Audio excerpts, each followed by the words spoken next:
To China now and its headache called Hong Kong. The protesters are beating Beijing. China's troops and police force did not help. So China is wielding another weapon, technology to control information. With control over information, anything can be manipulated in this age, and China has aced this game. It is fighting a propaganda war and using fake news. The state-run media released a chilling video. It said that Hong Kong protesters stirred up unrest.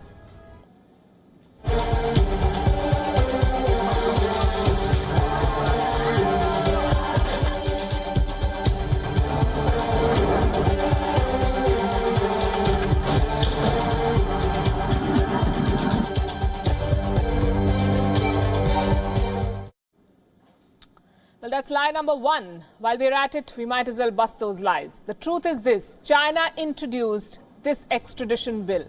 The protesters then marched peacefully and they asked the government to withdraw the bill. They did not stir up the unrest, as the government wants to tell you. China's lie number two: Hong Kong protesters indulged in public acts of violence for political claims. The fact is that the violence was provoked. Lam refused to listen to them. They did not want a dialogue. Lie number four: protesters threatened local security and disrupted international order. Wrong again. If there was anyone who disrupted peace in Hong Kong, it was the police. Even the foreigners held up at the international airport backed the protesters. Order was disrupted after police attacked its own people. Lie number five: Hong Kong protesters are self-determined. They act separately, are bold and reckless. Reckless is the opposite of how the protesters have been, by the way. They were organized. The protests were carefully planned to draw attention every weekend. And what's wrong with being bold, we ask?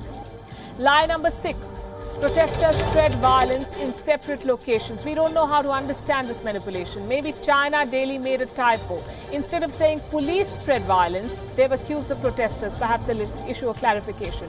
That is our hope. Lie number seven: protesters pressured the government by hook or crook. Putting pressure on the government is called dissent. Disagreement and dissent are the bedrock of liberty, perhaps too much for China to process. China Daily calls these protesters terrorists. In fact, China's response to this protest makes for classic reading. You would call it a multi-pronged strategy. It started with indifference. China acted as if nothing was happening in Hong Kong. The press reflected that. It ignored the protests for months.